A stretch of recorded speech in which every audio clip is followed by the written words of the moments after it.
Ta-da! Ta-da!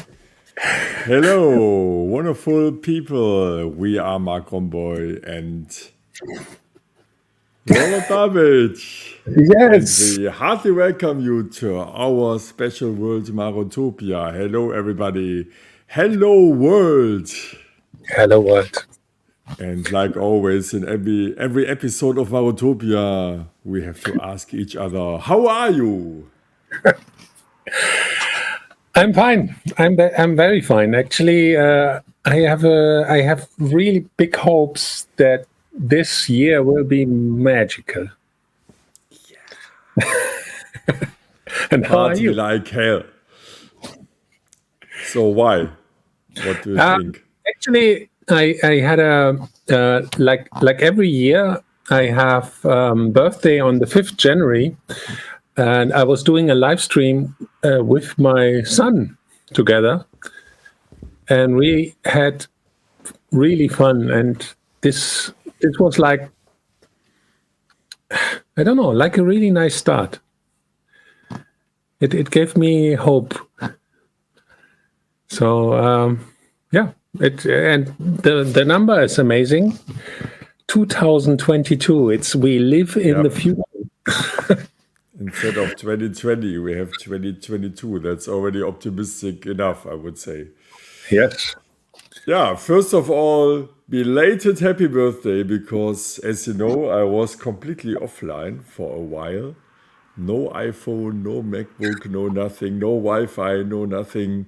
So I Uh, couldn't congratulate you. So, how was your birthday?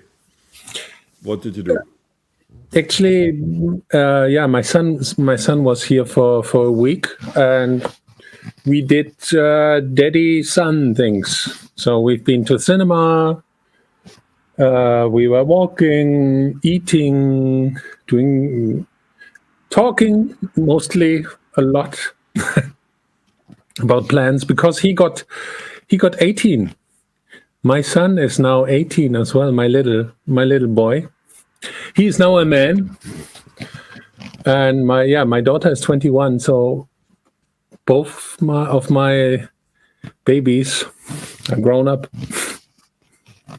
Wow, congratulations.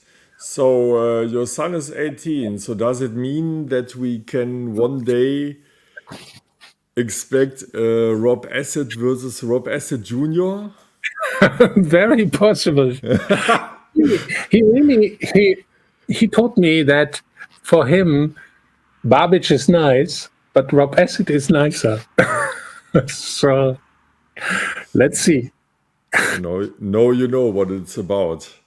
Yeah, and he's doing music as well. Like, but he's mostly into hip hop. But I think I gave him some inspiration. He was really like trying four to the floor kick, and I gave him my favorite TB303 simulation VST, and he loved it. So good side. What is it? What is his strength when it comes to making music? How can he back you up or add something Actually, great? he's doing amazing beats, and he he is singing and rapping. So maybe I will do some hip house with him. We will see, because he's also really into UK hip hop, and they mix this electronic sounds quite a lot. So we will see. It's super interesting to Okay. to have. I mean, I think you are looking forward to this as well with your children, right? Yeah. I One have day two in your, I have two little ladies at home, so let's see what's gonna happen. I think we need more lady power, right? of course. What do you think out there? I would say we need more lady power. It's time for this. Yeah, so really nice that you are all around.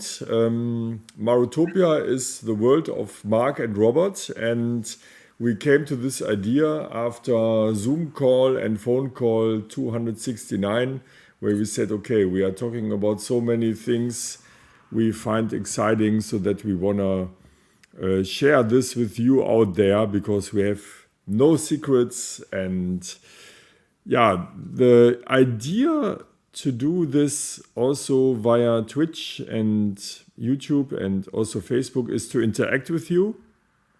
So when we discuss things, we are more than happy to receive feedback from you out there, because the community counts, and it makes us really happy if we can read what your opinion is. And also, please let us know, where are you from? So write us where you are from. We can display your comments, as Robert is now Already doing that.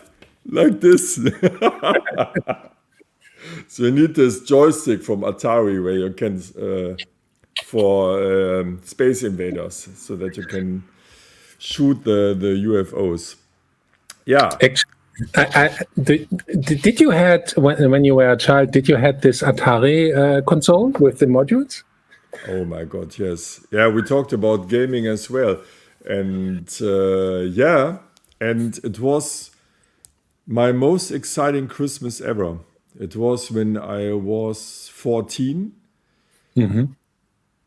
I was so much looking forward to it. I will never forget it. I received an Atari 2600 with 3 cartridge games. I will never forget this. Combat, which is a simulation of tanks shooting each other. You could only play it with 2 people. Pac-Man, Yeah. which was extremely expensive. I remember the price, 139 D-Mark, which is something like the same amount in euro these days, or even more. And number 3 was basketball. I will never forget that. And number 4 was Pitfall. Do you know Pitfall? Yeah, I had this as well. And I actually, I didn't play so many games in my life, like completely through, but I was playing Pac-Man completely till the end, like level, I don't know. And then it started at 0 or level 1 again. Okay, really? I was so sad that I will not get a medal or something like a super screen. No, it just started after level 99 with level 1. So you crushed it. You crushed the game. But you know what the funny thing is? We are already talking a bit about our topic tonight. What I recently found out or had in mind is that these video games were something like techno music 0.8 in a way, before the techno wave started and the acid wave started, where we will talk about today. So this gaming thing with this 8-bit sounds of the Amiga and Atari were actually something like the ramp to techno music in the early 80s. No? Yeah. Yes. Yeah, because there were patterns and electronic generated. Yeah, you could see that as a pre thing. Yeah, you know, when I recognized this, or when I realized this, I went through my Minimoog the other day. So as you know, what is the 303 for you is the Minimoog for me, and I tried out a few sounds, and then I was like, man, the sounds are like Pac-Man, Space Invaders, and all this stuff. So yeah, that's funny, because the games were obviously inspired by the synthesizer music of the 70s. Really funny. Yes. And I don't know which equipment did you use when you started to make music? Because I have a lot of friends, they started with the Amiga 500, literally. Yeah, actually, my first experiments were also done on the Amiga with Sound Tracker. There I learned what a sample is, what a pattern is, and yeah, what a 4 to the floor beat is. And then when I finally, actually, I did my first record with borrowed equipment, where I had no idea how it works, but somehow, it was funny. But we will have this topic when we talk about a special record. Yeah, now that I read, hi Robert, greetings from Poland, Galinia. Was it in Poland or in Germany when you started to make music? In Germany. I came to Germany when I was 5. So okay, that was a bit early. and I started making music while high school, where when you make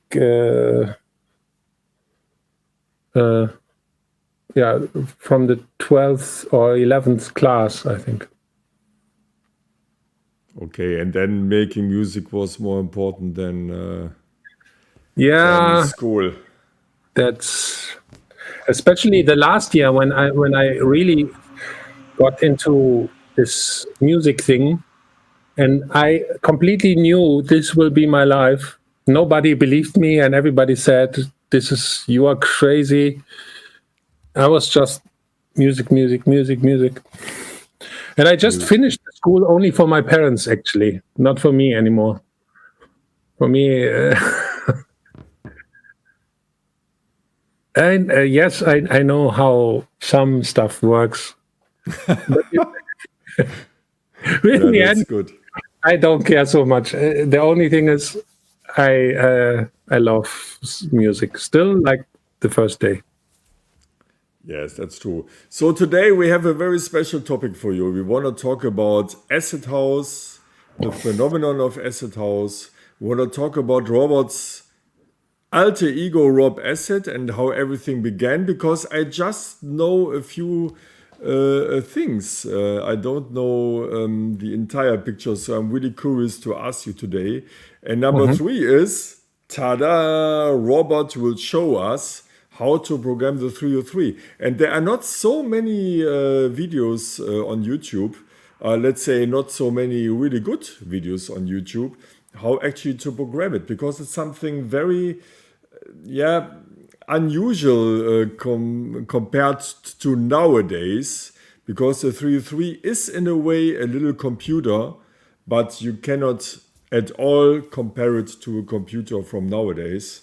So I'm also very excited to see how he will demonstrate it to us. But first of all, Rob Acid. Okay, you started to make music around 1990, right? Yes. Mm-hmm. Okay. That were my first steps, and my very, very, very first release was under Cologne Acid Science tracks on the label Labworks.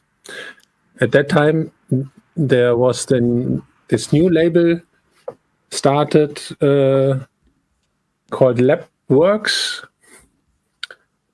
and Cologne Acid Science tracks. Okay, but before the first release, very interesting. What was the moment where you said, or which track was it, or which experience was it where you said, oh my God, this is my music, I must make this music myself? Okay, during the school time, I was every Saturday there was a radio show that I had to listen to, like it was a must. And they were playing house music in the years before, and then slowly, 1990, they changed the music. And of course, I knew future acid tracks. This was alien music for me completely. But then there was something like really strange happening in 1990. Of course, I was going, like my first going out to a to a club when you were like 17 and you were not allowed, but and hearing and this kind of parties where as you maybe know, techno in the beginning was just a dark room, heavy, a lot of fog and a strobo light. So you enter the club, you don't see anything; it's just flashing like crazy. the fog machine and the super loud, very fast music. And there were no stars, nothing. You had no idea if this was a band playing or a DJ or what happened. It completely hooked me. And I loved this kind of sound. It was like, I don't know, it kicked me so hard that I wanted to do the same. Yeah, I can completely comprehend this. It was like super deep in me that I understood. I want this should be my life. It's really crazy. Yeah. Yeah, and this is why we are here tonight, because I mean, without these crucial initial moments, we would probably do something different. And I'm still very thankful for this, because it was crazy times, very special times, very mystical times also, right?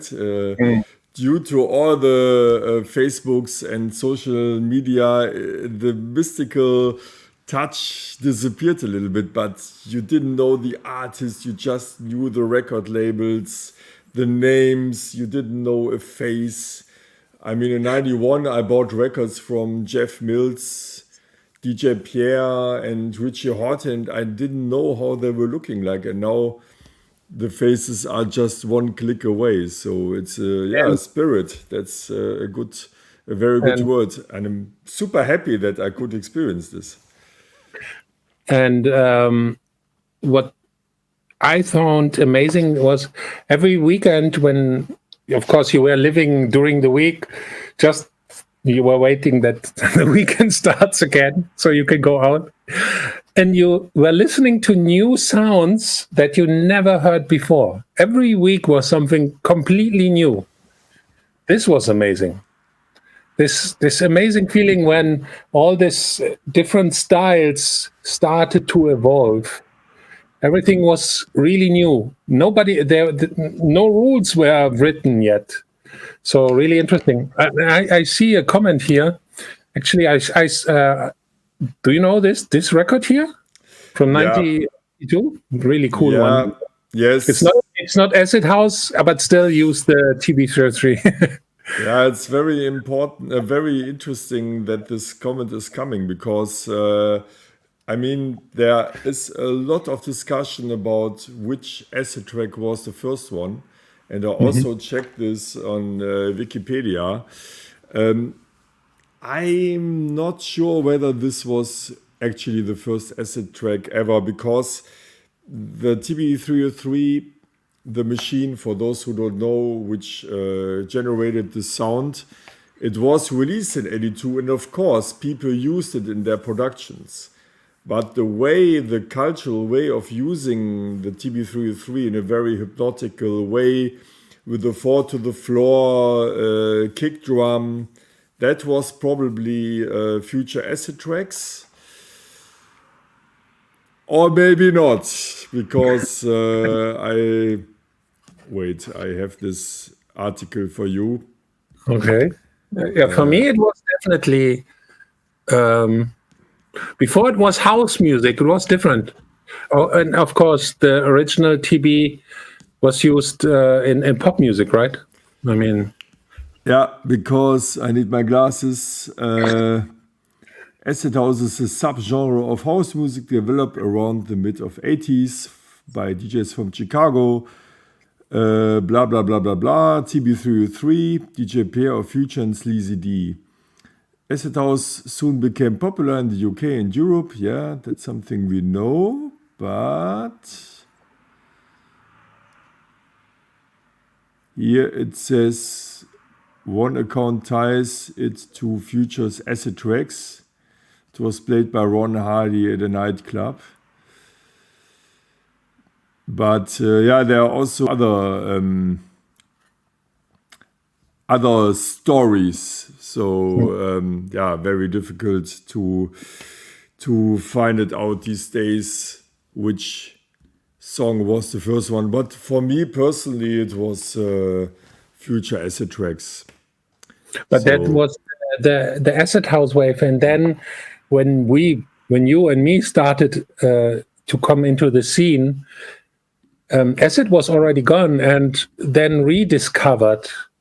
And for me, this thing with having the TB-303 and distorting the TB-303, that was a completely new sound. Before acid house was not doing this. So yeah, we somehow created this acid techno style. Yeah, And, we in the 90s we developed it further. I mean, Future Acid Track was already slightly distorted, but then I remember that a complete game changer was Higher States of Consciousness from Josh Wink, where he used the Devilfish modification from Australia. That was also a game changer. But before the Devilfish mod was made, the beginning of the 90s, the producers began to overgain the signal, and this is what made it so very special, right? do you know how I came to the sound, to this distorted way? And actually, my very first Rob Acid release. The funny story is, before you continue, I have also my story. I will tell you afterwards. So everybody has this story where he discovers distortion. Let me know. Very curious to hear that. Actually, Oliver Bonzo from Heartfloor, he gave me his TB-303, his 909, a 606, and I had a very cheap DJ mixer only. So I didn't have a studio mixing board. And this DJ mixer, like typical, you have line ins and phono ins. And I, by somehow mistake, happy accident, I connected the TB-303 into the phono amp. And the TB was distorting like crazy, but I loved it. So I was not changing this, and I said, okay, this is cool, I like it. And because a DJ mixer don't have panning, so the only way to have all the instruments in the middle was just by switching the whole mixing board into mono. So my first record was recorded on a DJ mixer in mono, and everything was recorded on a cassette deck. So I had this on a tape. And then, you know what, crazy, like if you just imagine this, I saw an advertising in a magazine, like new electronic music label searching for new artists. And the only copy of the tracks that I ever did, I put that into an envelope and sent this to the label. Imagine, because I didn't have any, and you know, everything was played live. And imagine you send something away, and usually, as you learn a little bit later, the labels just throw the demos away, right? But this guy, he loved it. And he called me like 2 or 3 days later. Hey, this is amazing. We want to release this. Can you send us the masters? And I told him, you have the master. Yeah, also the tracks on tracks in the 80s were pressed from cassettes, from audio cassettes. I remember that I always used DAT digital audio tape. That's what I used as a master before we switched over to CD and WAV files, but they use cassettes. But that's another thing. I mean, we spoke about this in our masterclass last year as well. The quality is not crucial. It's the spirit behind it. I mean, so many producers, they are asking me, how to make a professional mixdown, how to make a strong kick, blah blah blah. It's important, but it's not the crucial factor. The crucial factor is to put some spirit with creativity into the track. But now to a very, very important question. And I'm pretty sure that a lot of people want to know this as well. Why Rob Acid? And when did you come to this idea that I call myself, oh, I like acid. My name is Robert, short form Rob. Yeah, why not calling myself Rob Acid? You forgot. No, I know. I know. It's actually, the story was that I was known at that time to experiment with psychedelics. So I was like the professor for psychedelics, and then it was almost obvious that Rob is Rob Acid. And actually, I think the label owner told me, you need to use this name. You need it's you. And I was like, no, we cannot do that. He said, you need to. And then I just wanted to release my record. So I said, yeah, do whatever you want. Let's go. So the idea was actually not yours. But I mean, nowadays, the name is great, no? Yeah, sure. No, I accepted it. It was okay. But it came from being a little bit colorful at that time. Yeah, there was also Acid Maria. Right, that's correct. Yeah, I totally forgot his name. Yeah, Richard Bartz with Acid Jesus. Acid Scout. Acid Scout. Junkies. Yeah, from Holland. Acid, we call it Acid. Yeah, but there's no Marc Acid. I'm very sorry. Why? I had a project with some friends called Unknown Structure on labels like Important and Adam and Eve and Frankfurt Beat, and But so what we was were a band. What was your first acid release? Because I don't know that. That's interesting. What was your first acid release that you released? Yeah, Unknown Structure, Music for the Brain with Steve Mason on Important Records. I think it was number 4. That's the project where I was involved, but not solo. We were a band. And the funny thing is that Steve Mason, a legendary DJ from the 90s, a radio DJ who had a weekly show on BFBS Radio, which was a BBC outlet outside UK for the soldiers. And he was legend, amazing guy. And he played a track of us, and then he said, "This is music for your brain from Unknown Structure." And then we said, "Hey, cool! Why not sampling it and including it into our track?" Very good. And the rest is history. Yeah, fun times. So now we know where the name Rob Acid is coming from. Yeah, and another thing is you released endless records under the name Rob Acid, also together with me. We made a lot of releases and labels together from 1999 on. And do you still have an overview? No, to be honest. Okay, next topic. From what I know is that like in total, I have over 1,000 tracks in my GEMA thing. Like in total. Released tracks. Okay. I had some during the 90s. I had, I think, 15 different project names. If I'm correct,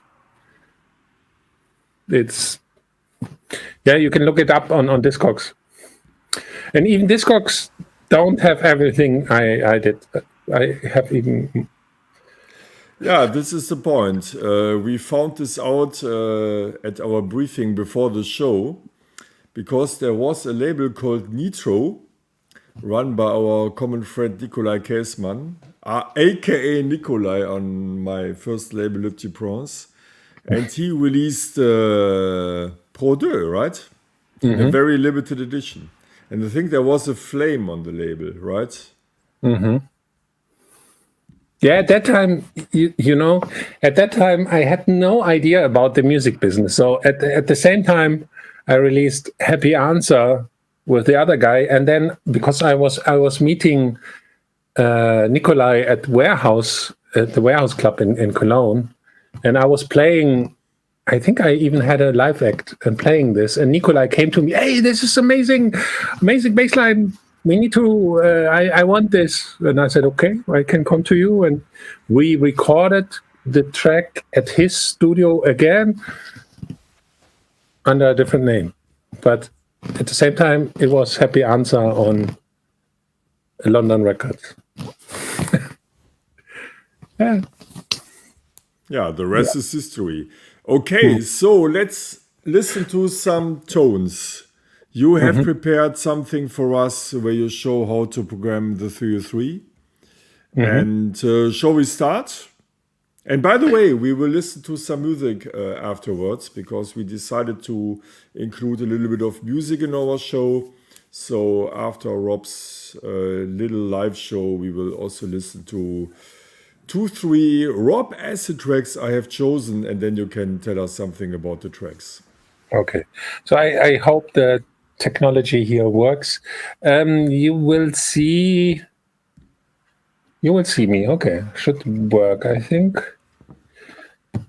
Oh, it works. So my real TB303 is still at the synthesizer doctor in Düsseldorf, and I have this clone here that I think many producer these days have this one, because it's super cheap, very affordable, and actually you program it the same way like the original. So it's really the same thing. Very nice, a cheap way to have acid sounds these days. And let's make my picture a little bit bigger, I think, right? No, it's the wrong one. Can you put me back, Mark? Yes. Okay. And maybe like this. Okay. So, okay. Now we see you. How to get like this, right? No. Wait. The other way around. Okay, now we have it. Wait. Okay. So this thing looks super complicated and not logical. And yes, it's not logical and it's super complicated. But it sounds very nice. And okay, it's just this really small entry into how to program this box. So okay. The thing is,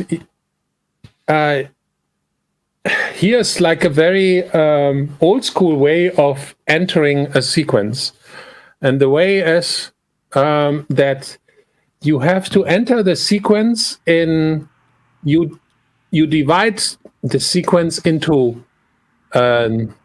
the actually notes and then the rhythm, and the effects, the so-called effects. And let me show you. Let me just program something. So first you go into write mode, pattern write. Then you go into pitch mode.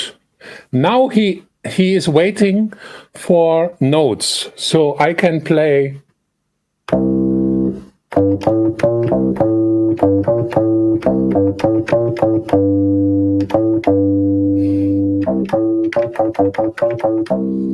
So these are the notes. Now you recorded the note information. Now you need to go back and program here in time mode. Now you switch to time mode and you say how the notes should be played in 16th note, in 8th notes, or if you need a pause. Let's say I only want 16th, so I go like this and press this. So now we have like a sequence that is going 16th note. When I press play here, we hear, okay, let's turn all the knobs down, and then we will see. So if I press play, we are still not ready with the sequence, but we can already hear something.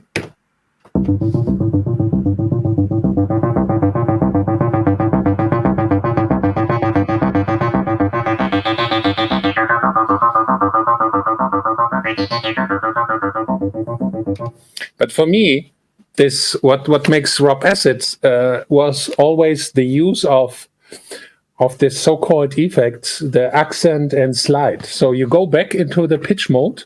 Mm-hmm. I know it's completely it's like it's not logical what I do here, but just try it again, watch this again, and try it at home.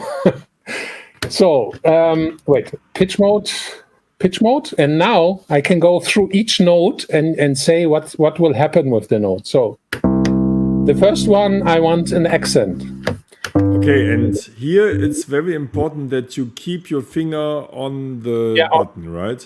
Yes. That's something a lot of people make this mistake, that they don't think about it.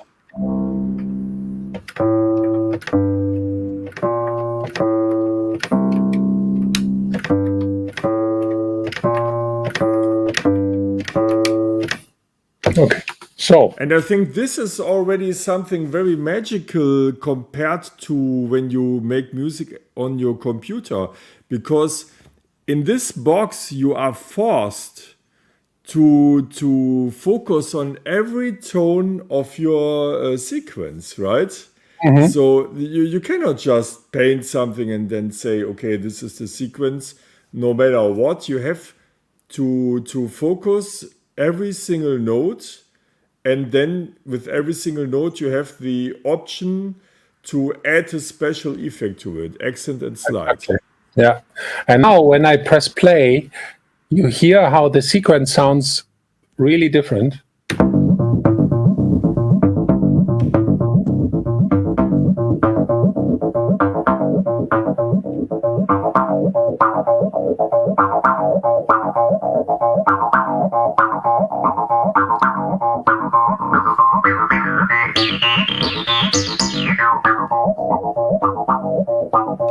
And now when I switch on my distortion box as well and press play again, watch out. Yes, now we come into the Rob Asset territory. Now is the time.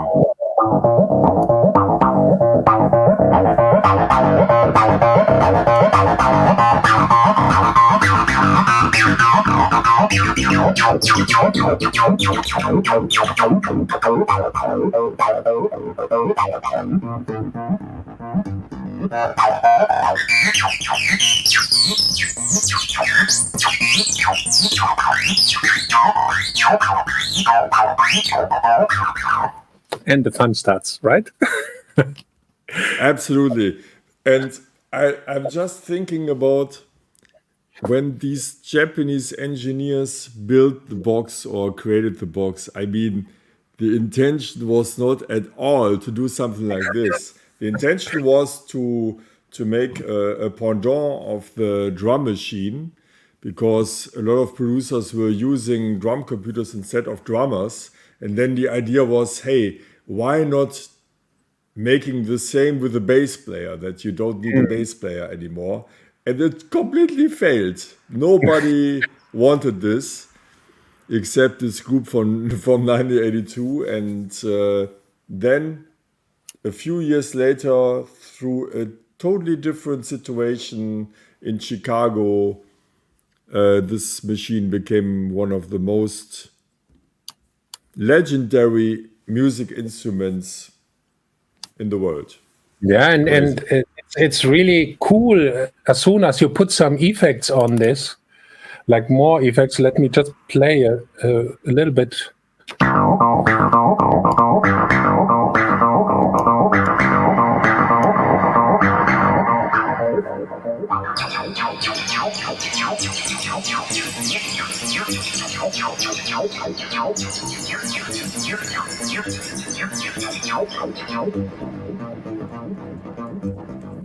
And now with some phasing.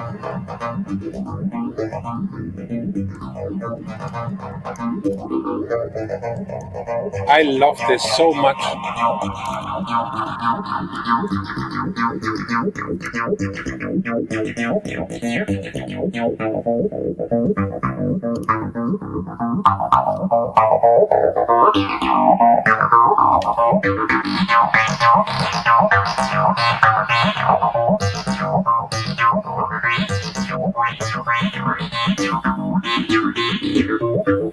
And so on and so on. I have to stop because if I'm not stopping, I will create a full track again. Very fast. So we had already a request for the bass drum. So Davey does Knuddelmonster is asking for a bass drum. Do we have one? Next time. No. Next time I can show how to program drums. We can do that again together with the TV. Of course.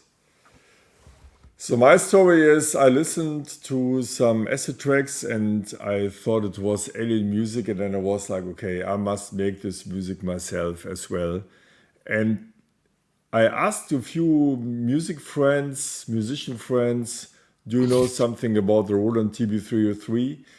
And I remember one answer which was, yeah, that's a really huge box, very heavy, maybe like the JD800 from Roland, also a very heavy UFO cockpit. I remember the sentence. I don't know who it was. And then I don't remember how I found out how it was looking like, because I mean there was no internet, unfortunately. And then I bought one, but I forgot where and how. I just remember that I ordered my TR909 at a Rogue, used music instrument shop in Manhattan, the Rogue. My friend Ralphie D gave me this hint to contact them. And the 303 which I bought, it was MIDI-fied, which was completely nonsense. I bought it because I was like, yeah, MIDI, but there was no magical moment at all with MIDI. Zero, nothing. And I even bought this Döpfer interface so that I could play it on the keyboard. And when you play the 303 on the keyboard, it's like zero spirit, really. Yes. It's totally... So the way of programming like you did it is also the magical point of it. And that you can put accent and slide. Accent is louder, pow. And slide is when you make it longer. That was the magical aspect, and that's something I will never forget. And I had my headphones on, was sitting on my futon bed in 1991 or so, and then I was just programming the sequences and had a lot of fun. And I felt like the king. Oh my God, I can do acid sequences myself. I was actually, I had the same thing.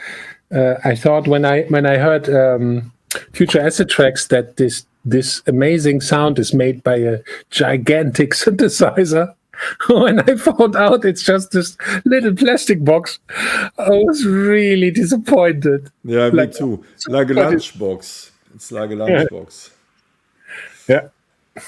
Yeah, and then in 2014, you remember when I collected all the signatures of famous colleagues on the 303, and then I sold it on eBay and gave the money to some organizations to help children. And then a few months ago, you sent me an email, you found the 303 again. It's still on the market. On Reverb, if you want to buy it. So I wrote this guy. It's a guy from Australia who bought it because on eBay it was sold to somebody from Germany, and then it ended up in Australia. I don't know if it's still on Reverb, but I hope that one day it will end up in a museum. So we have a few comments here. I was 18 when the whole acid thing started. Sadly, never had the money back then to make music. Now I am 51. I finally started to catch up. Yeah, it's never too late. That's really good news. It's never too late. Even if we are 75 or so, doesn't matter at all. Right. So why are we not talking German, Robert? Because we have friends and people all around this beautiful little planet and not just in Germany. So we try to give them the chance to understand us. Because if we speak German, wenn wir ganz Deutsch sprechen, dann wird es sehr schwierig für alle uns zu verstehen.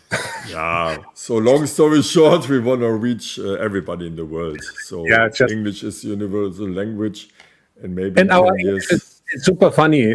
Our dialect is, I think, sounds funny as well. So everybody can smile a bit. Yeah, that's a nice aspect. So we talk Dinglish.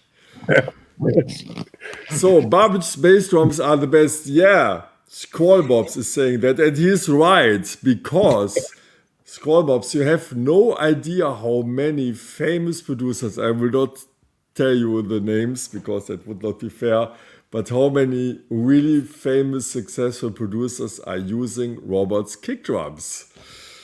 Taken from the sample collection 101 kick drums or signature kicks. Yeah, signature kicks. Yeah, correct. Okay, there is another question from Daniel. Hey Robert, what do you think about the new TD3 MO version? I don't have it yet, so I will try it out for sure. For sure. I'm waiting. Is it the Behringer pendant of the Devilfish? Or? Yes.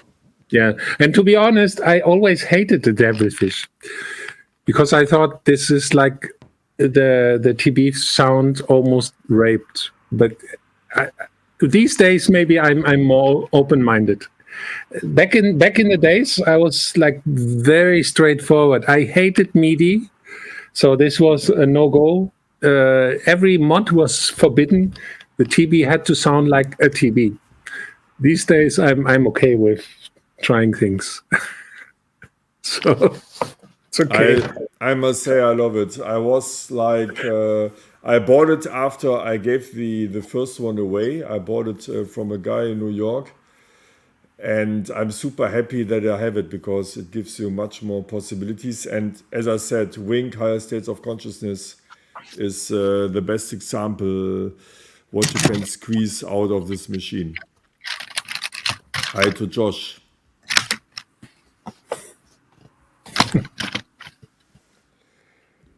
So another question, yes. Yeah, of course I made dub techno a lot. I love dub tech. I love every kind of dub because I'm a huge delay fan. I have so many delays here in my studio. Every kind of analog delay, every plug-in, tape delays, everything. delay. I'm Mr. Delay. So I love it. And I love Yeah. robots. Okay, now is maybe the time to go through a few Rob Acid tracks which I have selected, and maybe Robert will be surprised. So I will share the screen, and yeah, let's listen to a track for, I don't know, 3-4 minutes. Why not? Okay. So we start with a legendary track. Here we go.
Yes.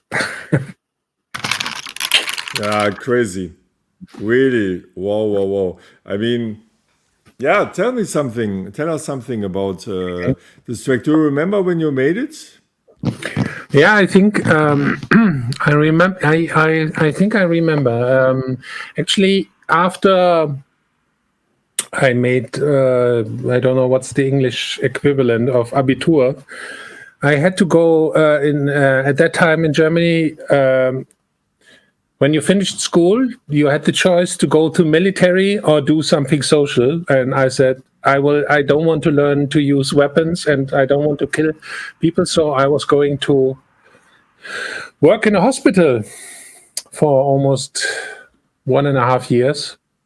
And actually, I remember I did this track after a very long day at working at the hospital, where it was really sad because, I saw a lot of people having like problems, and I needed to release this pressure on me, and this kind of music was really helping me, like releasing the inner pressure, and it was like I was the acid warrior at that time, because as well I was a very introvert guy at that age, like really introvert, and this was my way to break out of this thing. You know what? It's crazy to say this, because I also worked in a hospital, and I also had to deal with people who were about to die, which was really sad and really hard for me. And the music helped me a lot as well. I mean, the music helps us all, right? I mean, without the music, where would we be? So, I can completely comprehend it. I'm pretty sure that you guys out there can comprehend this as well. It's you put your headphones on, you close your eyes, and you are in a different world. It's a bit like a meta world already, right? Or it was a bit like a meta world. Okay, I have another surprise for you. You see it already. Let's listen to some more music, because this is maybe a track not everyone knows, and for the younger guys here, for the younger guys in our community, Force Inc. Recordings from Frankfurt was the hottest in the 90s, or one of the hottest labels in the 90s, and it was amazing to release music there. Thomas P. Heckmann, Ian Pooley, DJ Tonka, Wolfgang Vogt as Love Inc. and a guy called Robert.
The interesting thing is that this is very minimal, but in a club, time works completely different.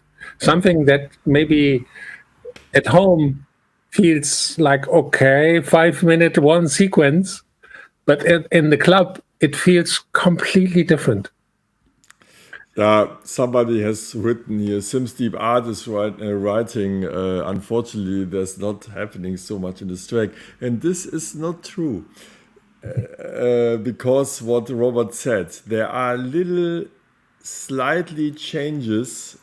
He's playing with the knobs. And it's more about meditation. It's not a pop song. It's not a 2 minute 30 pop song with a verse and a refrain. It's meditational music. Close your eyes, breathe in, breathe out, dive into the world, and then a lot of things are happening in your brain. And you can also feel it, that something is happening. But another thing was also that I never DJ'd in my life, so I never been a DJ. I was always playing as a live act, and Rob Asset was known to play 100% improvised music. So when I was booked for a show, I came with 70 kilo of instruments, like big cases, many synths, drum machines, and everything, and people who knew me or remember, you could see me like 2 hours or 2 hours before my playtime on the stage with a headphone and programming everything, because I had like a personal rule that I want that this live act is only made for this room and this people only. And I programmed everything new for every show. And after the show, I deleted all the patterns and reprogrammed everything again next weekend. And I was doing this for many years. And I think this was my music school, because I had to learn to program on point, be fast, make a decision. Yeah, I love it. It's an amazing track. I have one more. Okay, sure. Let's see. I have one more. And that's a very important one of your biography. And it's the last one, because we actually wanted to make 60 minutes, but we are already at over. more. Yes. We planned only to stream today for an hour. This is right. It's so much fun, so we can prolong. All right, so here we go. And here we play.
Actually, this was the record that was recorded on the cassette tape, and the TB-303 was put into the phono input.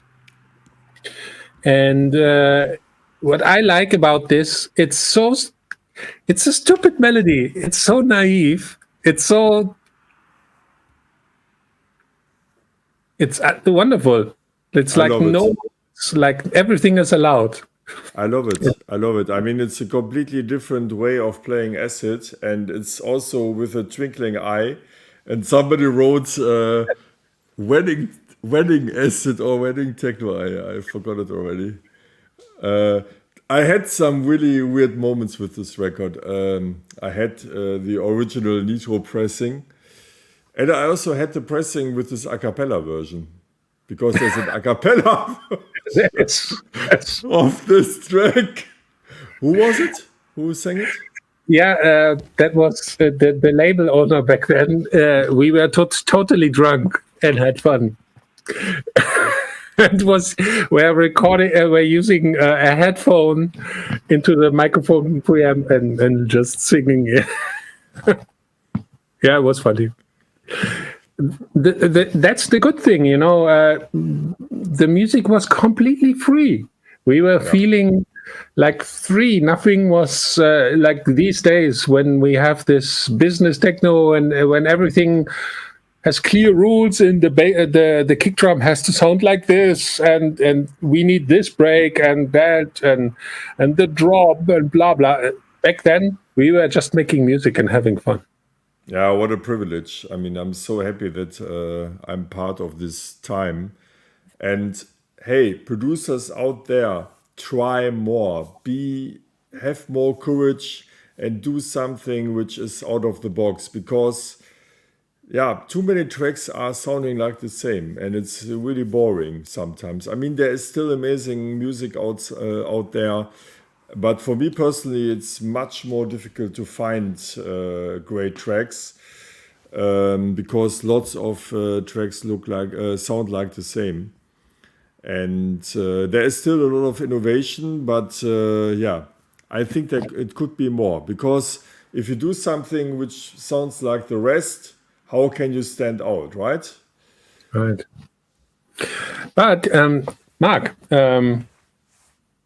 what we should do is maybe we can help some newcomer and make one of our next streams as a demo track feedback and give maybe our thoughts to tracks from the community. So if you guys are doing music and you want that we listen to this and give our comment and maybe roast it or maybe say it's great, it's amazing, we will soon do a special show for this. Yeah, we have a lot of plans. So this show tonight is about acid and Rob acid, and we want to continue this because we have some plans with the project Rob acid. We can't unveil it now. So we want to compile a Rob acid essential selection. And we want to do this together with you. So when we meet next time, then tune in again. Search in the internet for Rob acid tracks and let us know, or also in the comments after the show, which Rob acid tracks you like. Because according to this release, some advertisement now, this release is coming up tomorrow. My friend Microwave Prince, whose music I released on Lipti Bronze in the 90s. He's now doing mastering for Systematic. and building great compressors. This one is coming out tomorrow on DJ.de. 3 vinyls, and we want to do the same with Rob Acid tracks. And as Robert said, there are so many out there, so that our biggest problem is how can we find the essence of it? And you can be our co-A&R manager. So let us know which Rob Acid tracks you love. Write it in the comments here, or write it on a sheet of paper and keep it for yourself until the next episode of Marotopia. And then we will continue with Rob Acid and compiling this compilation together with you. And we will make a track check with demo tracks. So tell your friends and tell everybody who wants to show us his music, and then he will receive our thoughts and our opinion.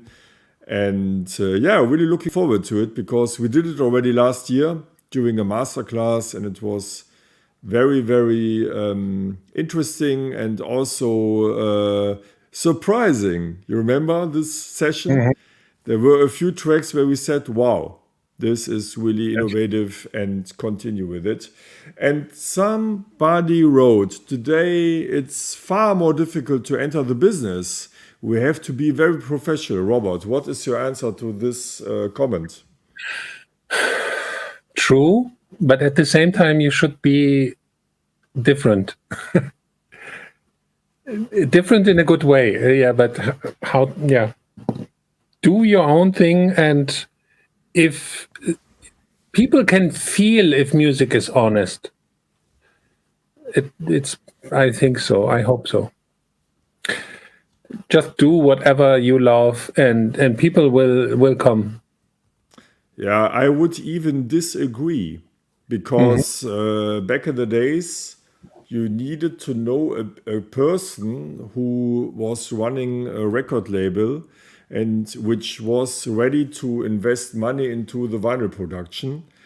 And if you didn't have any connections, you didn't have any chance. So it was really hard and difficult to get to know people, and the only way was sending out demos. But that was actually the only way. But nowadays, we have the internet, and we have platforms like Marotopia and DM, digital messages. So I would even say, if you produce something outstanding, I would even say it's easier to release on a good label. Yeah, these days it's easy. I would even say create your own label. It's, I think, the most modern way. Yeah, create your own SoundCloud, create your own label. I learned today that even Billie Eilish had her first push with a SoundCloud account. So she uploaded a demo track on SoundCloud, and boom, it exploded. And I mean, she is outstanding. If you like her music or not, but it's different to what was released before. And she, I think the breakthrough even happened through SoundCloud. And so it's not a question of money, it's a question of being innovative, of being creative when it comes to making music, and when it comes to go out into the world and let people know.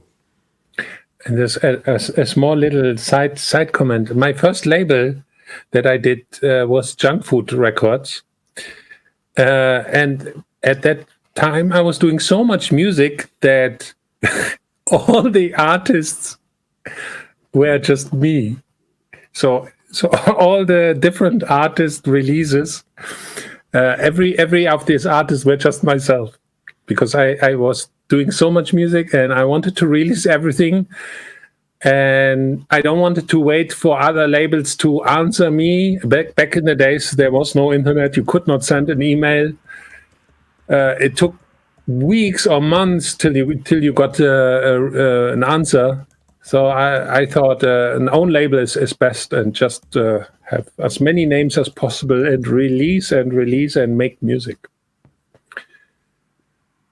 But Marc, when should we do the next show? because I think we slowly come to the end here. Yeah, For today. we can make the next show next Thursday, right? Next Thursday, 7 p.m. Central European Time. Once again, I think that's a nice time slot. What do you think? Perfect. I'm here. Yeah, me too. Let's Yeah, do and it. and I'm really looking forward to your demo tracks, and I'm really looking forward to your suggestions. Which Rob Acid tracks would you put on the 3 vinyl 12-inch Rob Acid Essential Collection? And if you need another impulse, I have one last track for you. We say already goodbye. We listen to Origin High on TB on Important Records from 1994 from Rob. And we wish you a great rest of the week and great that you joined us. And we can't wait to welcome you next week in our Marotopia once again. And then we continue. And now I have to start the music, which takes always a little bit of time. All right, here we go. Goodbye, guys. Have a good day.